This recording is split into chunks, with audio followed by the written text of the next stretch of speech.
اکرم ایک شریف النفس اور خوش اخلاق انسان تھا۔ اس نے 2 شادیاں کی تھیں۔ اس کی پہلی بیوی اس سے ہر وقت جھگڑا کرتی رہتی تھی، جس کی وجہ سے اس نے ذہنی سکون کے لیے دوسری شادی کی تھی۔ جب انسان تھکا ہارا کام سے واپس آئے اور گھر میں آ کر بھی بیوی کی بد اخلاقی کا سامنا کرنا پڑے تو انسان سے برداشت نہیں ہو سکتا۔ کسی وقت کی ایک الگ بات ہے، لیکن اس کی پہلی بیوی تو اس سے روزانہ جھگڑا کرتی تھی، اور وہ بھی بغیر کسی وجہ کے۔ خیر، اکرم کی دوسری بیوی اچھی تھی اور خوش اخلاق تھی، اور اکرم سے پیار بھی بہت کرتی تھی۔ اکرم کی پہلی بیوی کو اس کی دوسری شادی کے بارے میں علم نہیں تھا۔ اگر اسے علم ہوتا تو وہ تو اکرم کو جان سے ہی مار ڈالتی۔ اکرم کی پہلی بیوی میں سے 2 بیٹے تھے، جبکہ دوسری بیوی میں سے 1 بیٹی تھی۔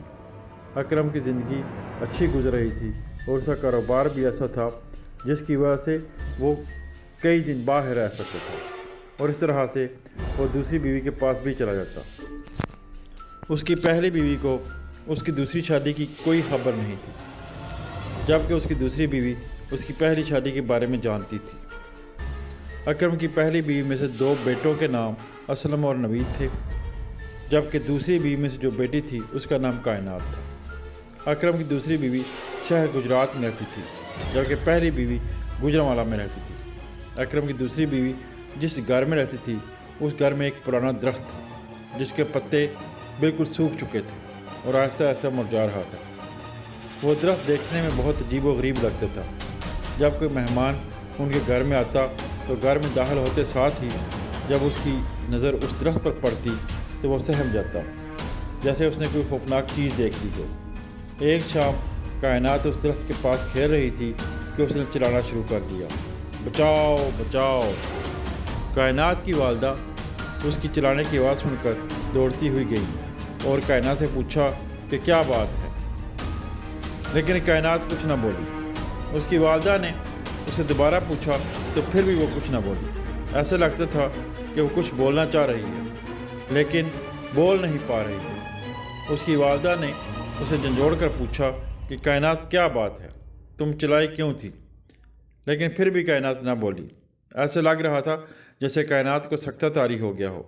اس کی آنکھیں ایسے کھلی تھی جیسے وہ کسی حیرت کا شکار ہے، اور اس نے کوئی ایسی چیز دیکھی ہے جو کہ مافوق الفطرت ہے اور حقیقت سے ہٹ کر ہے۔ کائنات کی والدہ نے اکرم کو فون کیا اور ساری صورتحال بتائی تو اکرم فوراً وہاں پر آ گیا۔ اکرم نے بھی کائنات سے باتیں کرنے کی کوشش کی، لیکن کائنات تو کسی بات کا جواب ہی نہیں دے رہی تھی۔ پتہ نہیں اسے کیا ہو گیا تھا۔ اکرم نے ڈاکٹر صاحب کو کال کی۔ کچھ ہی دیر میں ڈاکٹر آ گیا اور اس نے کائنات کو چیک کیا اور بتایا کہ کائنات کسی چیز کو دیکھ کر بہت حیرت زدہ ہے، جس کی وجہ سے وہ بول نہیں پا رہی ہے، اور ساتھ ہی وہ بہت ڈری بھی ہوئی ہے، جس کی وجہ سے اس کی قوت گویائی اس کے کنٹرول میں نہیں رہی اور وہ بولنے سے قاصر ہے۔ ڈاکٹر نے کہا کہ میں دوا دے دیتا ہوں اور اس دوا میں نیند کی گولیاں بھی شامل ہیں۔ اسے دوا لینے کے بعد تھوڑی دیر آرام کرنے دیں، اور جب یہ سو کر اٹھے گی تو یہ بالکل ٹھیک ہو چکی ہوگی۔ ابھی فی الحال یہ بہت ڈری اور سہمی ہوئی ہے اور ابھی وہ کوشش کے باوجود نہیں بول پائے گی۔ ڈاکٹر نے جو دوا لکھ کر دی اکرم بازار جا کر لے آیا اور کائنات کو کھلا دی۔ دوا کھاتے ہی کائنات کو نیند آ گئی اور وہ سو گئی۔ کچھ گھنٹے سونے کے بعد جب کائنات اٹھی تو اسے اس کی والدہ نے بلایا تو وہ بول پڑی۔ اس کی والدہ نے اللہ کا شکر ادا کیا کہ کائنات ٹھیک ہو گئی ہے۔ جب اس کی والدہ نے اسے پوچھا کہ وہ چلائی کیوں تھی تو اس نے کہا کہ ماما میں کب چلائی تھی، مجھے تو کچھ یاد نہیں ہے۔ کائنات کی والدہ یہ سن کر بہت پریشان ہو گئی اور اکرم سے کہا کہ کائنات کو کچھ یاد نہیں ہے کہ وہ چلائی کیوں تھی۔ اکرم نے ڈاکٹر صاحب کو فون کر کے پوچھا تو ڈاکٹر صاحب نے کہا کہ پریشانی کی بات نہیں ہے، ایسا اکثر ہوتا ہے۔ ڈاکٹر نے پوچھا کہ باقی تو اسے سب کچھ یاد ہے نا؟ اکرم نے بولا جی بالکل، وہ سب کچھ پہچان رہی ہے، لیکن وہ چلائی کیوں تھی اسے کچھ یاد نہیں ہے۔ ڈاکٹر نے کہا کہ گھبرانے کی کوئی بات نہیں ہے، اکثر ایسا ہو جاتا ہے۔ آپ اللہ کا شکر ادا کریں کہ کائنات کی یادداشت ٹھیک ہے اور اس کو کچھ نقصان نہیں ہوا۔ ڈاکٹر کی بات سن کر اس کے والدین مطمئن ہو گئے۔ خیر، کائنات ٹھیک ہو گئی اور زندگی دوبارہ معمول پر آ گئی اور سارے گھر پر کائنات کی وجہ سے جو پریشانی چھائی تھی وہ دور ہو گئی۔ کائنات 7ویں کلاس کی اسٹوڈنٹ تھی اور وہ ایک ہونہار بچی تھی۔ ایک دفعہ کائنات اپنے اسکول کا ہوم ورک کر کے اپنے کمرے میں چلی گئی۔ رات کے 10 بجے کا ٹائم تھا۔ کائنات کی والدہ اپنے کمرے میں ٹی وی دیکھ رہی تھیں۔ اچانک ان کے ذہن میں خیال آیا کہ نہ جانے کائنات کیا کر رہی ہوگی۔ وہ کائنات کو دیکھنے کے لیے کمرے سے باہر آئی تو کائنات ادھر نہیں تھی۔ جب وہ کائنات کو دیکھنے اس کے کمرے میں گئیں تو اس کی والدہ کو یہ دیکھ کر بہت حیرت ہوئی کہ کائنات کمرے میں کسی سے باتیں کر رہی تھی۔ کائنات کی والدہ بہت پریشان بھی ہو گئیں کہ آخر کائنات کس سے باتیں کر رہی ہے۔ جیسے ہی کائنات کی والدہ کمرے میں گئیں تو وہ خاموش ہو گئی۔ کائنات کی والدہ نے اسے پوچھا کہ بیٹا آپ کس سے باتیں کر رہی تھیں، لیکن کائنات نے کچھ بھی نہ بتایا۔ خیر، اس کی والدہ نے اسے زیادہ پوچھا بھی نہیں کیونکہ انہوں نے سوچا ہو سکتا ہے کہ ذرا پوچھنے کی وجہ سے کائنات کی طبیعت مزید خراب نہ ہو جائے۔ کائنات کی والدہ اسے لے کر اپنے کمرے میں آ گئیں اور اسے کہا کہ بیٹا آپ میرے پاس سو جاؤ۔ اس کی والدہ نے اسے کہا کہ بیٹا میں آپ کو آج ایک اچھی سی کہانی سناتی ہوں۔ کائنات کو والدہ نے ساتھ بیڈ پر لیٹنے کے لیے کہا اور کائنات کو ایک کہانی سنانا شروع کر دی۔ کہانی سنتے سنتے کائنات کو نیند آ گئی۔ کائنات کی والدہ بھی تھوڑی دیر کے بعد سو گئیں۔ رات کو 1 بجے قریب کائنات کی والدہ پانی پینے کے لیے اٹھیں تو انہوں نے دیکھا کہ کائنات جاگ رہی ہے اور ان کو گور گور کر دیکھ رہی ہے۔ اس کی آنکھیں لال سرخ ہیں اور اس کے بال بکھرے ہوئے ہیں۔ وہ اتنی خوفناک نظر آ رہی تھی کہ الفاظ میں بیان نہیں کیا جا سکتا۔ کائنات کی والدہ نے اسے ایسی حالت میں دیکھ کر ایک زوردار چیخ ماری۔ جیسے ہی اس کی والدہ نے چیخ ماری تو کائنات بالکل نارمل ہو گئی۔ کائنات تو ایسے لگ رہی تھی جیسے اسے کچھ ہوا ہی نہیں تھا۔ اس کی والدہ یہ دیکھ کر بہت حیران ہوئی کہ یہ سب کچھ کیا تھا۔ کائنات کی والدہ نے ہونے والے ان حادثات کو نظر انداز نہیں کیا۔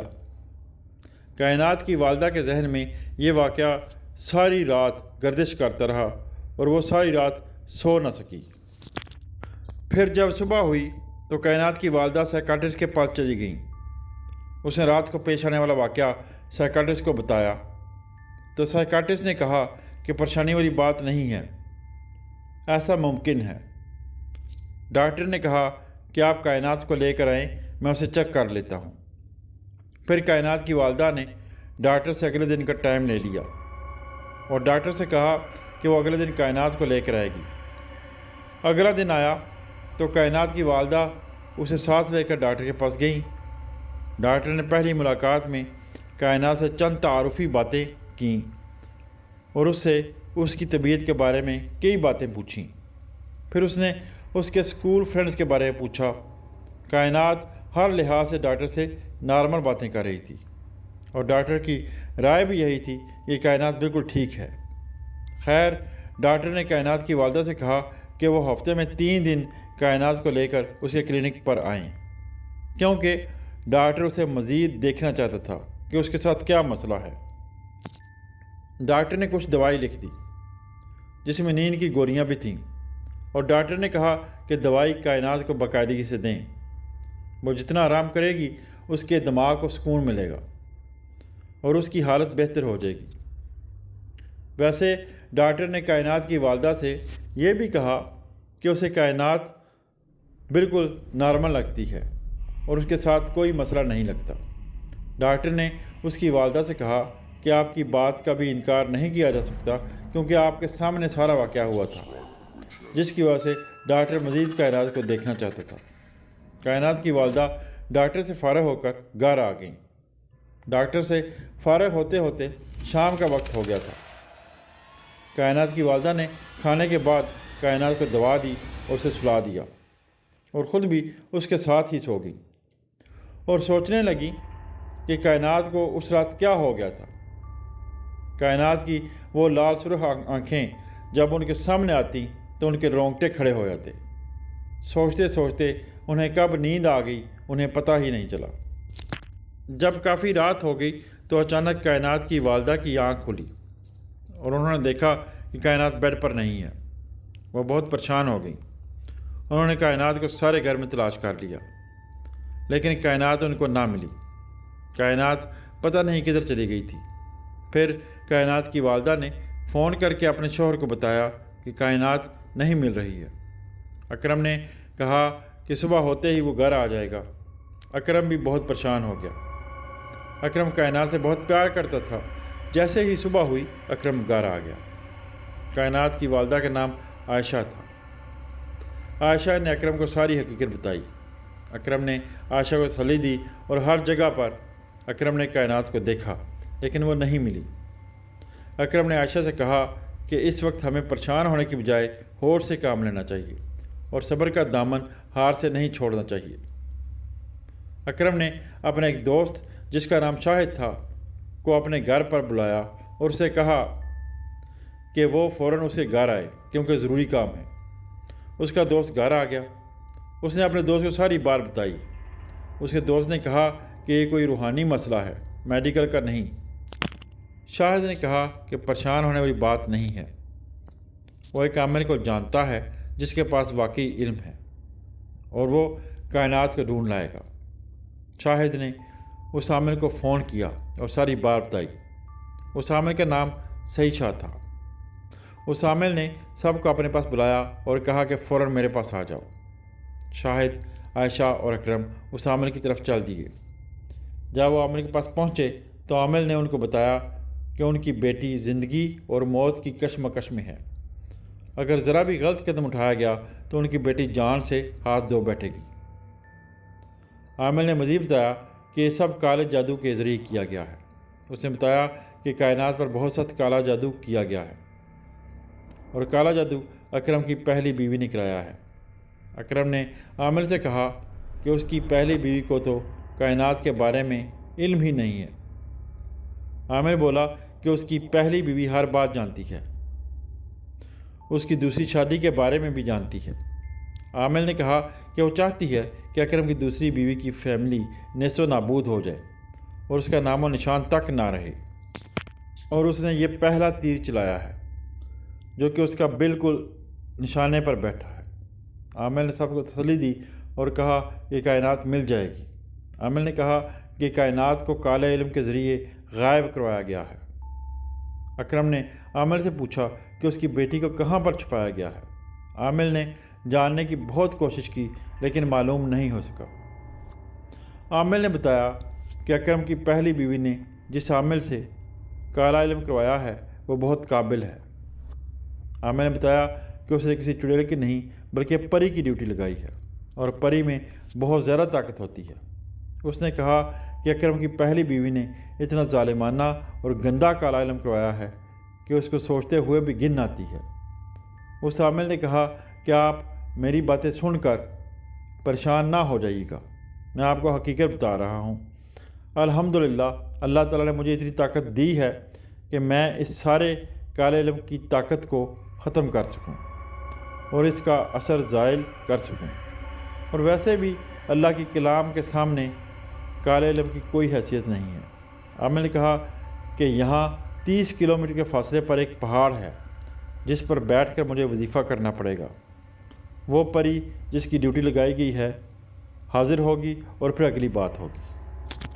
اکرم نے کہا کہ میں بھی ساتھ چلوں گا۔ عامل نے کہا کہ یہ کوئی بچوں کا کھیل نہیں ہے، اس میں جان کا بھی خطرہ ہے۔ عامل نے کہا اس میں تو مجھے اپنی جان کا بھی خطرہ ہے۔ عامل نے کہا کہ اگر میری جگہ کوئی اور ہوتا تو اس نے آپ کا کام کرنے کی حامی کبھی نہیں بھرنی تھی، کیوں یہ بہت خطرناک کام ہے۔ میرے پیر جن سے میں نے یہ روحانی علم سیکھا تھا نے مجھے نصیحت کی تھی کہ بیٹا جو بھی ضرورت مند تیرے دروازے پر کوئی ضرورت لے کر آئے تو اس کو خالی ہاتھ واپس نہ بھیجنا۔ میں نے اس لیے اپنی جان کی پرواہ کبھی نہیں کی، اور کام کتنا ہی سخت کیوں نہ ہو میں کر دیتا ہوں۔ اکرم ساتھ جانے کے لیے اس کے باوجود بضد تھا۔ خیر عامل نے کہا چلیں ٹھیک ہے، میں آپ کو اپنے ساتھ لے چلتا ہوں، لیکن میری مرضی کے خلاف آپ نے کوئی حرکت نہیں کرنی۔ اکرم کے ساتھ عائشہ بھی چل پڑی تو عامل نے عائشہ کی طرف دیکھا اور مسکرایا اور کہا چلیں آپ بھی آ جائیں۔ 30 کلومیٹر دور جس پہاڑ کا ذکر عامل نے کیا تھا وہ ایک پہاڑی علاقے میں تھا، اور وہاں رات کو ہر طرف سناٹا ہی سناٹا چھا جاتا ہے، اور اس علاقہ میں تھوڑی سی اگر ہوا چلتی تھی تو پہاڑوں کے ساتھ ٹکرانے کے بعد ایک عجیب قسم کی سرسراہٹ کی آواز آتی تھی کہ انسان کے رونگٹے کھڑے ہو جاتے تھے۔ اس علاقے سے اکیلے گزرنے کا انسان سوچ بھی نہیں سکتا تھا۔ عامل، اکرم، عائشہ اور اکرم کا دوست شاہد کار میں سوار ہو کر اس پہاڑی علاقے کی طرف روانہ ہوئے۔ رات کے 9 بج چکے تھے اور جس راستے سے جانا تھا بالکل سنسان تھا۔ اس راستے پر کوئی بھی زیرو نہیں تھا۔ کار ایک سنسان سڑک پر جا رہی تھی۔ عامل نے راستے میں بتایا کہ جادوگر کو اس بات کی خبر ہو چکی ہے کہ میں اس کے پیچھے لگ گیا ہوں، اور وہ اپنی جان بچانے کے لیے آخری حد تک کوشش کرے گا۔ وہ اپنی پوری کوشش کرے گا کہ ہم اس کالے پہاڑ تک نہ پہنچیں۔ عامل انہیں بتا ہی رہا تھا کہ ڈرائیور نے ایک زوردار چیخ ماری اور بولا دیکھو وہ سامنے کون سی عورت کھڑی ہے، اس کے بال ٹہنوں کو چھو رہے ہیں اور قد اتنا لمبا ہے کہ تصور ہی نہیں کر سکتے۔ عامل نے ڈرائیور سے کہا کہ خوفزدہ نہ ہونا، اس کا یہی مقصد ہے کہ ہم اپنے مقصد میں کامیاب نہ ہوں۔ یہ اسی جادوگر کی بھیجی ہوئی ہے۔ وہ لمبے قد والی عورت تھوڑی دور کھڑی تھی اور کار کو روکنے کا اشارہ کر رہی تھی۔ عامل نے کہا کہ کار کو بالکل نہیں روکنا، اگر کار روک لی تو ہم اس کے مایا جال سے باہر نہیں نکل سکیں گے۔ ڈرائیور نے ایسا ہی کیا۔ جیسے ہی کار اس عورت کے قریب آئی تو وہ غائب ہو گئی۔ اس کی آنکھیں لال سرخ تھیں اور وہ اتنی خوفناک تھی کہ الفاظ میں بیان نہیں کیا جا سکتا۔ ہم پہاڑی علاقے میں داخل ہو چکے تھے لیکن سفر ابھی باقی تھا۔ کچھ ہی دیر بعد ایک پہاڑ سے 2 بڑے بڑے پتھر گرتے گرتے سڑک کے درمیان آ گئے۔ جیسے ہی وہ پتھر گر کر سڑک پر آئے تو عامر بولا کہ کار نہ روکنا، ان پتھروں کا کوئی وجود نہیں ہے، یہ ہوا ہیں۔ جیسے ہی کار آگے ان پتھروں کے قریب گئی تو وہ پتھر غائب ہو گئے۔ عامل کار میں بیٹھا پڑھائی بھی کر رہا تھا۔ عامل نے کہا کہ یہ پتھر اسی جادوگر نے ہمیں روکنے کے لیے گرائے تھے، لیکن اللہ کے کلام کے آگے اس کی طاقت کچھ نہیں ہے، اور ہر بار وہ مات کھا رہا ہے۔ انشاءاللہ ہم اپنے مقصد میں کامیاب ہو جائیں گے۔ کچھ ہی دیر بعد وہ کالے پہاڑ کے قریب پہنچ گئے۔ عامل نے کہا کہ ہمیں اس کالے پہاڑ کے اوپر چڑھنا پڑے گا، رات کافی ہو چکی ہے، سنبھل کر چڑھنا پڑے گا، کہیں پاؤں نہ پھسل جائے۔ پھر انہوں نے اس کالے پہاڑ پر چڑھنا شروع کر دیا اور اس کے اوپر چڑھ کر سب بیٹھ گئے۔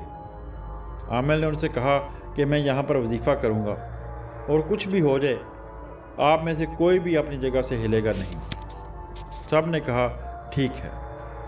عامل نے عائشہ سے کہا کہ میں پری کو آپ کے اندر حاضر کروں گا، تب ہی آپ میری پری سے گفتگو سن سکیں گے۔